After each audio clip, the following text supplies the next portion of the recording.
I'm Debbie, and welcome to Bible Study.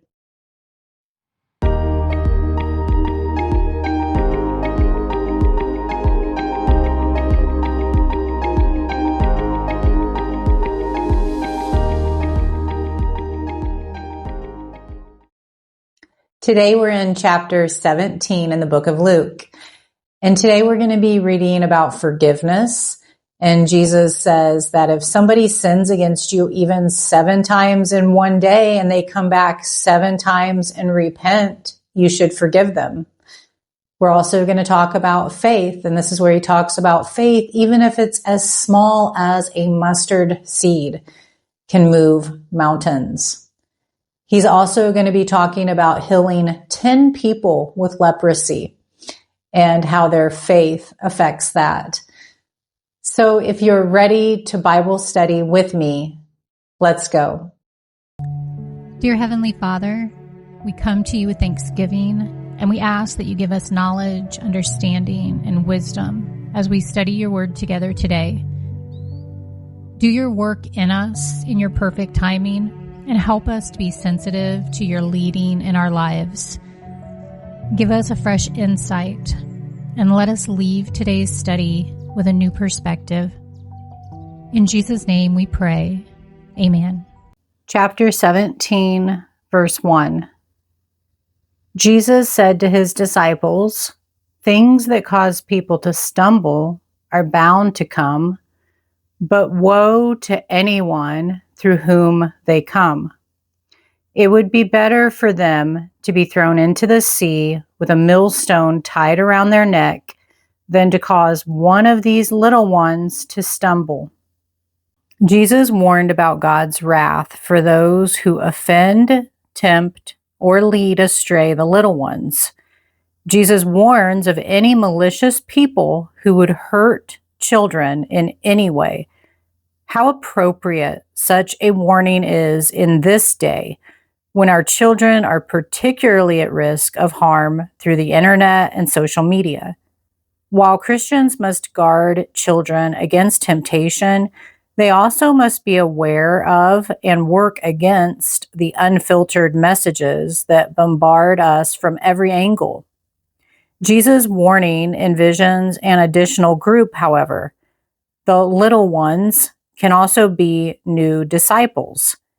Indifference on the part of mature Christians toward the lifestyles and training of new believers can leave these new believers theologically vulnerable.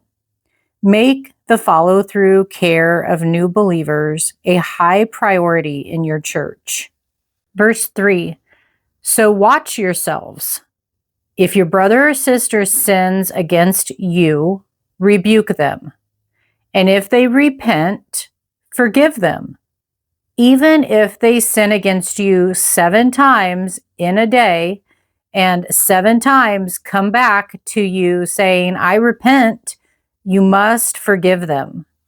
To rebuke does not mean to point out every sin we see. It means to bring sin to a person's attention in love with the purpose of restoring him or her to God and to the community of believers.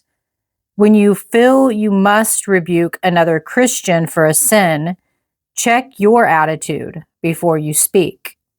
Do you love that person? Are you willing to forgive them? Unless rebuke is tied to forgiveness, it will not help a sinning person. Verse 5, the apostles said to the Lord, increase our faith. He replied, if you have faith as small as a mustard seed, you can say to this mulberry tree, be uprooted and planted in the sea, and it will obey you. The disciples' request was genuine. They wanted the faith necessary for such radical forgiveness, but Jesus didn't directly answer their question because he wanted them to have a better understanding of genuine faith. Small but genuine faith accomplishes more than great but superficial faith. So what does genuine faith look like? It includes complete trust in and loyalty to God. It doesn't involve putting on a show for others.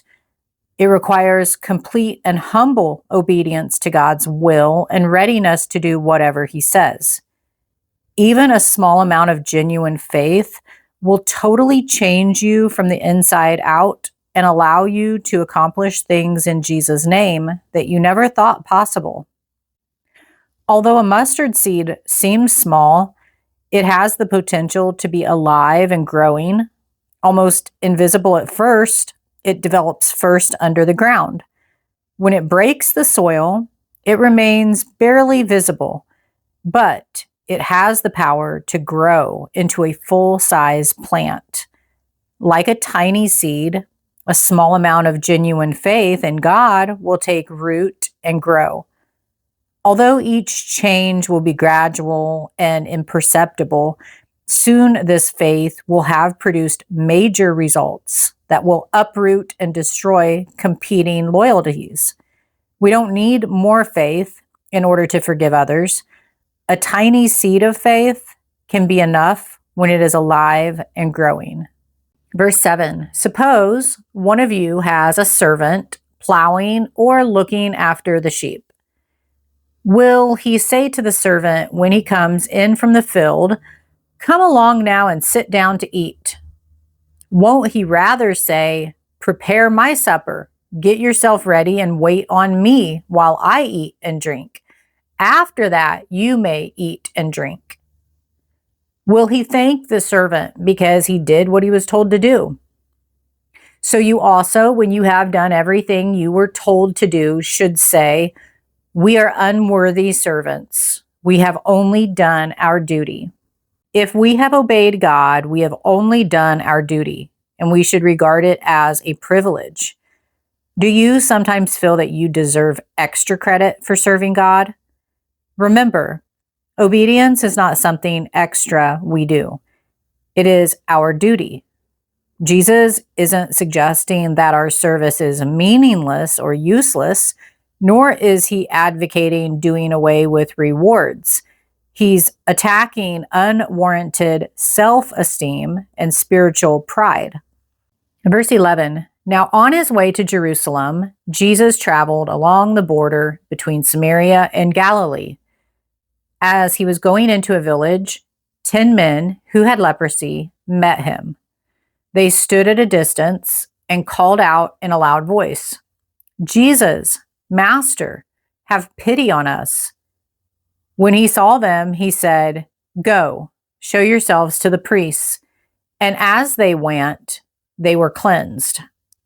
Because leprosy was contagious, people who had leprosy were required to stay away from other people and to announce their presence if they had to come near. Sometimes leprosy would go into remission, and if people thought their leprosy had gone away, they were supposed to present themselves to a priest who could declare them clean. Jesus sent the 10 men with leprosy to the priest before they were healed, and they went. They responded in faith, and Jesus healed them on the way. Is your trust in God strong enough that you act on what he says even before you see evidence that it will work? Verse 15, one of them, when he saw he was healed, came back, praising God in a loud voice. He threw himself at Jesus' feet and thanked him, and he was a Samaritan. Jesus asked, "Were not all 10 cleansed? Where are the other 9? Has no one returned to give praise to God except this foreigner?" Then he said to him, "Rise and go. Your faith has made you well." Jesus healed all 10 men with leprosy, but only one returned to thank him. It's possible to receive God's great gifts with an ungrateful spirit. 9 of the 10 men did so. Only the thankful man, however, allowed his gratitude to further develop his faith. Through our gratitude, we grow in our understanding of God's grace and see how much he loves us. God doesn't demand that we thank him. but he's pleased when we do so. And he uses our responsiveness to teach us more about himself. Not only was this a man with leprosy, but he was also a Samaritan, a member of a race and people despised by the Jews as idolatrous half-breeds. Once again, Luke points out that God offers grace to everybody. Verse 20, once on being asked by the Pharisees when the kingdom of God would come, Jesus replied, "The coming of the kingdom of God is not something that can be observed, nor will people say, 'Here it is,' or 'There it is,' because the kingdom of God is in your midst." The Pharisees asked when God's kingdom would come, not knowing that it had already arrived. Unlike any earthly kingdom, the kingdom of God has no geographical boundaries.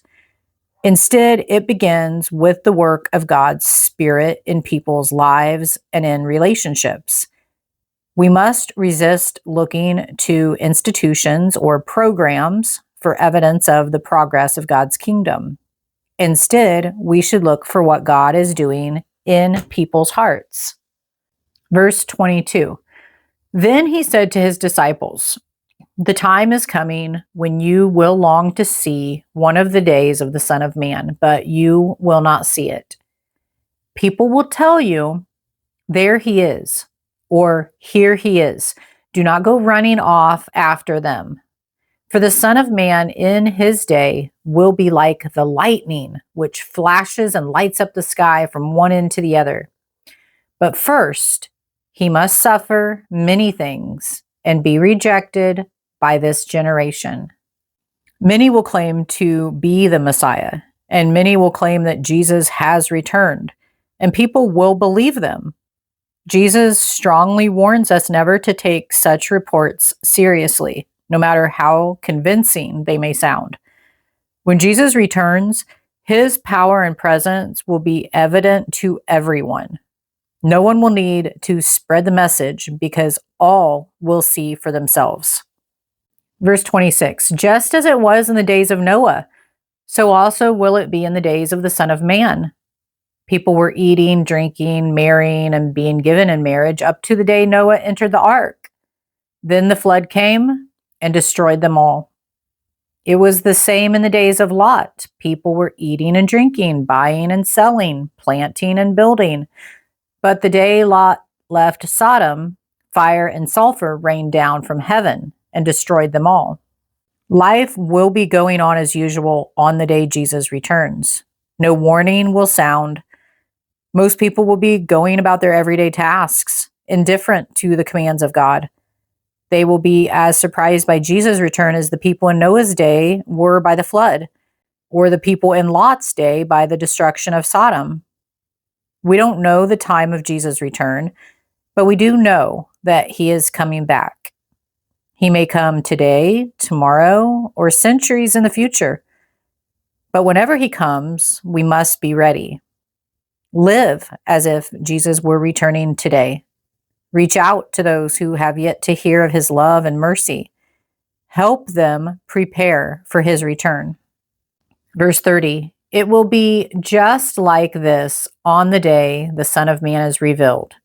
On that day, no one who is on the housetop with possessions inside should go down to get them. Likewise, no one in the field should go back for anything. Remember Lot's wife? Whoever tries to keep their life will lose it, and whoever loses their life will preserve it. I tell you, on that night, two people will be in one bed. One will be taken and the other left. Two women will be grinding grain together. One will be taken and the other left. Jesus warned against false security. We're to abandon the values and attachments of this world in order to be ready for Jesus' return. It will happen suddenly, and when he comes, no one will have a second chance. Those who believe and follow him will be taken to be with him. Everyone else will be left behind. They will not have another opportunity to change their minds. Those who live for themselves display these common attitudes. 1. Materialism. I work hard to get money and the possessions I want. Only what I see is real. Unseen things are merely ideas or dreams. Number 2, individualism. I determine my own standards and destiny. No one can judge me. The wisdom I need comes from within. 3rd, skepticism. Everyone has an agenda, so I won't trust anyone. Those who have these attitudes may think they're protecting and taking care of themselves, but they will cut themselves off from finding true meaning through a living relationship with God, through Jesus, and the eternal life that comes with it. Make sure you're more committed to Jesus than to yourself. Then you'll be ready when he returns. Verse 37, "Where, Lord?" they asked. He replied, "Where there is a dead body, there the vultures will gather." To answer the disciples' question, Jesus quoted a familiar proverb. One vulture circling overhead does not mean much, but a gathering of vultures means that a dead body is nearby. Likewise, one sign of the end may not be significant, but when many signs occur, the end may be near. If you enjoyed today's Bible study, please hit the like button, leave a comment, subscribe to the channel, and click on the next video. We will continue into chapter 18.